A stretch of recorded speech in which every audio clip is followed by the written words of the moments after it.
Why is he following me?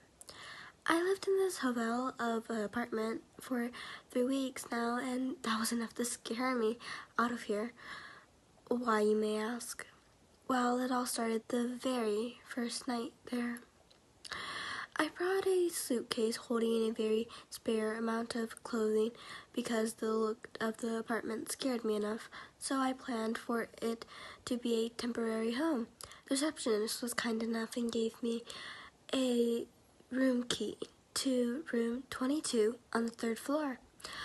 The place screamed unprofessional, so I didn't expect much. I pressed the 3rd floor on the elevator, and there was when the nightmare started. I spent the rest of my day lounging in my room on my phone, my fingers aching from scrolling on TikTok. By the time there was a knock on my door, it was maybe 8. I stood there tiredly and pulled open the door to a man. His silver eyes with heavy bags under them, and they twitched every few seconds. He had worn out clothes embedded in dirt and lounged as he stared at me. His reeking hairline spoke for itself. He looked like he was in maybe his 30s.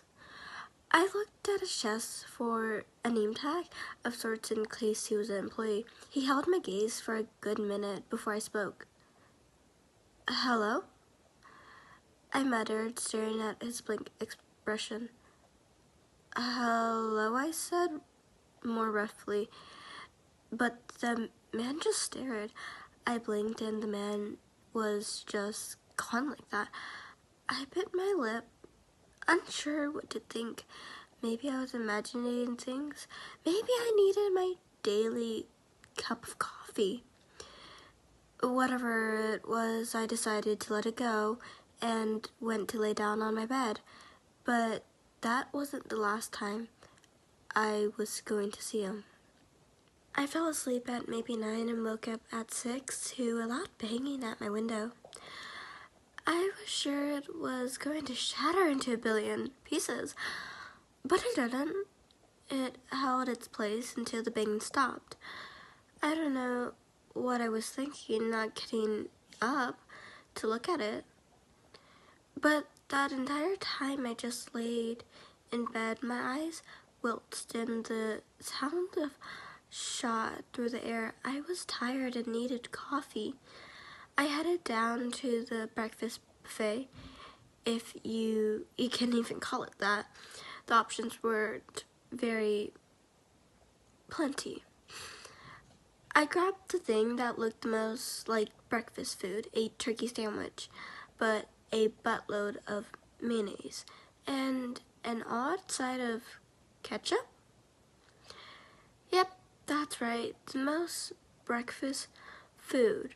The other options were French fries, just French fries, and a burger.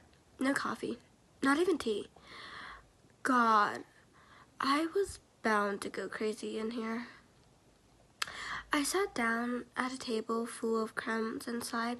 Placing my plate down, I began eating, and then the same man from earlier sat down in the seat next to me, his breath on my neck, and he was close, too close.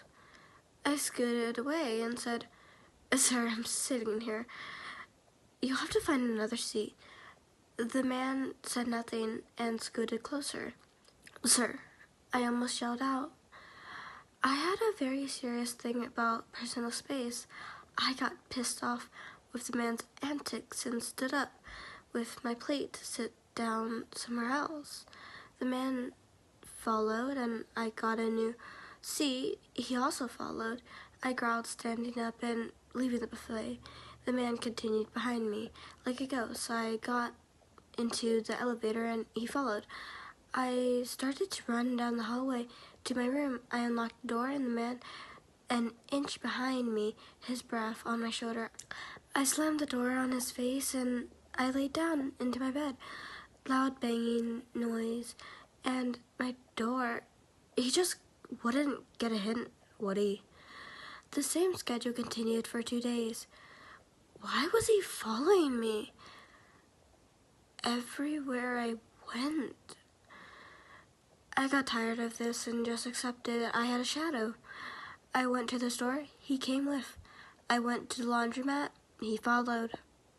As long as I would sit there, writing on my bed, I wondered if I should post this. 1 second, I just got a notification. I just opened it. It said, Room 22 on the 3rd floor is now following you on Instagram. Why is he following me? I'm so sorry. This is so short. I just need people to understand the situation I'm in. He's outside my door now. Oh God, he has a knife. And this is the one comment that this post has. Secure the door and arm yourself with something. Call 911. I hope you're well.